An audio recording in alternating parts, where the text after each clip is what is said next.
Quer conduzir a roça de forma técnica e profissional? O link está na descrição e é um puta de um material que vai te ajudar muito aí a conduzir de forma profissional a sua lavoura. Vorney mandou uma mensagem aqui, ó. Hoje de manhã, 3 graus, vou fazer muda em estufa. Em setembro começa os plantios.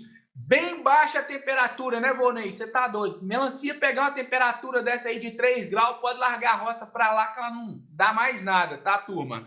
Melancia abaixo de 14 graus ali é piema mesmo, não tem jeito não. Abóbora também, a abóbora acaba sendo um pouquinho mais tolerante, mas de modo geral ela também é um pouco restritiva com relação à temperatura também, tá? Então as cucurbitáceas aí elas vão melhor no calor do que no frio, então a gente tem que estar ligado com relação a isso aí, tá beleza? Elivelton Patz, como controlar fusariose na cultura da melancia? Você tem alguns princípios ativos aí que você pode trabalhar de maneira corretiva, mas antes da gente falar a respeito desses produtos mais corretivos aí, mais curativos, vamos falar um pouquinho aí do que é a fusariose. Fusariose, ela é um fungo. Normalmente a gente tem 3 agentes aí que são quem transporta, quem contamina mais as plantas aí. A água, tá? Sementes contaminadas também faz bastante isso aí, tá, Elivelton? E um terceiro fator é até o próprio vento, tá? Então é bom jogar aqueles restos culturais fora ali, porque de modo geral esse fungo pode ficar presente nesses restos culturais aí. Então tem que ter bastante atenção com relação a isso. Solos que a gente já teve problema com a fusariose, é sempre bom a gente tentar evitar plantios nessas áreas, tá, Elivelton? Porque é uma doença que não é tão simples o controle dela assim não, e o prejuízo dela pode ser muito grande. Mas você tem alguns produtos que você pode trabalhar também que vão te ajudar a controlar essa fusariose aí. Tebuconazol, você tem alguns outros também, deixa eu ver aqui se eu lembro assim de cara os princípios ativos. Eu não queria falar tanto a respeito do princípio ativo, cara, do produto comercial, porque eu acho que não é o ideal, mas você tem alguns produtos que dá para usar. O próprio tiofanato metílico, que é o princípio ativo aí que todo mundo conhece popularmente do Cercobin, ele acaba funcionando bem também. Então você tem uma série de produtos que você pode utilizar. O certo é sempre você procurar um agrônomo, para o agrônomo poder te ajudar a identificar de fato, fazer esse diagnóstico se é uma fusariose e te indicar o melhor produto de acordo com as suas condições locais. Mas você tem alguns produtos aí, como eu acabei de citar, eu não gosto de citar nome de produto, né? Mas eu falei aí do Cercobin, você tem Auge, você tem Ataque, você tem uma série de produtos aí, não vou entrar no detalhe de nomes aqui não, porque não faz sentido. Mas você tem alguns princípios ativos que funcionam muito bem aí, tá bom, Elivelton? Mas aí eu destaco mais uma vez, dá uma atenção bem bacana com relação a essas medidas protetivas aí, que elas têm tudo para te ajudar aí, para funcionar bem. Ah, um outro detalhe também que eu estava esquecendo, tá? A fusariose, ela acaba, como que eu vou falar? Disseminando mais fácil em solos que não estão bem corrigidos, tá? Então, solos ácidos ali, a gente tem, normalmente é mais fácil encontrar a presença desse fungo no solo ali. Então, a gente tem que estar atento com esses solos ácidos. Então, uma medida protetiva é justamente a gente elevar essa acidez aí, trazer essa acidez ali para casa dos 6, de 5,5 até 6,5, é uma boa medida protetiva contra a fusariose também. Como fazer a cova e preparar para a melancia? Ah, Everaldo, vamos lá, deixa eu tentar responder a sua pergunta aqui. A pergunta sua, ela é até bem interessante, muita gente pode achar que é simples, mas não é tão simples assim. A gente tem que entender um pouquinho a respeito da origem da melancia, tá? De como que é a questão fisiológica da planta e o que a planta gosta. A melancia, uma das características dela é justamente ela gostar de solos bem drenados. O que isso quer dizer? Aquele solo que ele encharca muito, normalmente a melancia não vai bem. Por isso, a melancia gosta mais de solos arenosos. Ou seja, solos arenosos ele tem uma capacidade maior de drenagem. E o que isso aí tem a ver com a pergunta sua a respeito das covas? Se você tem um solo aí que ele é mais pesado, um pouquinho mais argiloso, uma estratégia que você tem para você conseguir fazer uma boa cova e ter uma boa produtividade aí, é justamente trabalhar com a cova mais larga e a cova maior possível, tanto em questão de largura, comprimento e profundidade. Porque uma vez que você revolve aquele solo ali, o que acontece? Você acaba facilitando para que aquele solo ali ele consiga drenar mais a água quando você colocar água nela. Então, a principal dica que eu vou dar para você aí na hora de fazer a sua cova aí, principalmente se o seu solo for um solo que ele é um solo mais pesado, é fazer a cova aí pelo menos de 30 por 30 com 30 de profundidade, tá? Quanto maior for a cova, quanto mais, como que eu vou dizer, quanto mais você conseguir deixá-la bem drenada, melhor vai ser a sua cova, tá bom? Melhor vai ser as condições ambientais para a sua melancia conseguir performar. Andinho Diniz, fala mais sobre a aração de terra para se plantar melancia. Aqui dizem que terra que não for bem arada e com profundidade, a planta não suporta os frutos e acaba morrendo.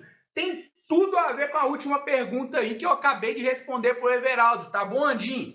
Excelente a sua pergunta, mas ela é basicamente a mesma resposta que eu dei para o Everaldo. É justamente a gente entender as condições ambientais que a melancia performa melhor. E a principal característica é justamente essa aí. É essa capacidade que o solo precisa ter ali para conseguir drenar bem a água. Solos que a melancia fica encharcada demais, normalmente a melancia não consegue performar bem. E acaba sendo um solo que fica muito mais suscetível ali para o ataque de pragas, principalmente de fungos. Então, Andinho, a pergunta sua aí, ela tá respondida até na pergunta do Everaldo aí também. Depois você volta lá na live, dá uma estudadinha nessa questão aí, porque é basicamente isso aí. Você precisa garantir isso aí. Por isso que é importante a aração ser profunda. Normalmente, quanto mais profunda é a aração ali, mais você favorece as condições ambientais ali para o sistema radicular da planta não ficar encharcado. Então, o que o pessoal disse aí, tem dito para você aí, não tá errado não. A questão é justamente você entender o porquê. Aí eu tô tentando responder justamente isso aí. Por que é tão importante a gente trabalhar com essa aração mais profunda aí? E quem não vai usar o arado aí, você tem outras opções. Trabalhar com subsoladores também tem funcionado e tido eficiências bem altas aí no cultivo da melancia também. O subsolador, para quem não conhece, é aquelas 3 hastes ali, ó. Eu mesmo aqui já trabalhei algumas vezes aqui, inclusive com subsolador florestal, aquele mesmo subsolador que você trabalha para fazer cultivos de eucalipto, que ele tem profundidade ali de até 80 centímetros. E o plantio vai muito bem, porque a hora que você coloca a água ali, a água só passa pela raiz, umidifica o solo ali e percola. Então, o solo fica muito bem drenado aí, gerando um ambiente muito bom para a cultura da melancia. José Cláudio, qual fita de gotejamento você utiliza? José Cláudio, olha só, isso aí vai depender muito do seu tipo de irrigação aí, tá? Do dimensionamento do projeto seu aí. Cada sistema de irrigação ele é dimensionado para trabalhar de uma forma. Então, dentro de mangueira que você vai trabalhar, essa mangueira vai ser definida conforme o dimensionamento do seu projeto de irrigação. Agora, uma sugestão que eu vou dar aqui que funciona muito bem, eu trabalho aqui tanto com mangueira de 50 centímetros de distância de um gotejo no outro, como trabalho de 30 em 30 e trabalho até com de 20 em 20 também. A questão é que normalmente quanto mais próximo for o emissor, normalmente mais cara é aquela mangueira, né? Então a gente tem que estar atento com relação a isso aí também. E isso vai ser dimensionado conforme o seu projeto, conforme o seu sistema de irrigação. Mas para cultivos da melancia aí, uma boa sugestão que eu faço normalmente são os plantios, a utilização da fita de gotejamento de 30 em 30. Costuma ir muito bem, funciona bacana aí com praticamente todos os sistemas de irrigação que a gente trabalha aí, de modo geral, com todos os espaçamentos que a gente trabalha na cultura da melancia, o de 30 em 30 funciona muito bem. Mas aí eu destaco, se o seu sistema de irrigação estiver bem dimensionadinho ali, ó, mesmo um de 50 em 50, ele vai acabar encontrando os bulbos ali. O que quer dizer? Vai fazer aquela faixa molhada, vai funcionar beleza, entendeu?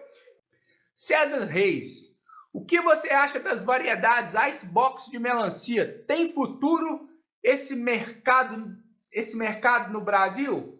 Mercado é um negócio que é difícil da gente falar, tá? Muito provavelmente, se a gente for avaliar aí há 10, 15 anos atrás, aí, quando o pessoal começou a falar de melancias menores e melancias sem semente, muito provavelmente boa parte dos produtores falava que isso aí era uma coisa que não ia para frente, né? Então, e a prova diz que acaba que cada vez mais esses mercados novos vão se inserindo dentro do mercado tradicional e acabando formando um nicho de mercado ali. Então, independente do tipo de variedade, tem mercado para todo mundo. Você tem que saber buscar o cliente aí, tá, César? Então, encontrar esses clientes. Obviamente, você vai ter muito mais dificuldade na comercialização, principalmente nesses produtos mais novos que vão chegando aí. Mas não deixa de ter mercado, tá, César? Então, é importante a gente destacar isso aí. Então, não sei se eu consegui ser tão claro da forma que você precisava aí, mas basicamente isso aí. Tem mercado para todo mundo, tá? Roça não é brincadeira, tem que ser levado a sério. Para quem está procurando conduzir roça em nível profissional na cultura da melancia, tem o nosso curso aí. Lá não tem nada de antena de barata com perna de grilo não, hein? Já tô avisando, o negócio nosso aqui é sério e é profissional. Larga essa turma aí da antena de grilo, perna de barata, sei lá que diabo que é isso, e vamos conduzir o negócio de forma séria. Estamos à disposição aí. Quer conduzir a roça de forma técnica e profissional? Entra lá, o link está na descrição. É um puta de um material que vai te ajudar muito aí a conduzir de forma profissional a sua lavoura.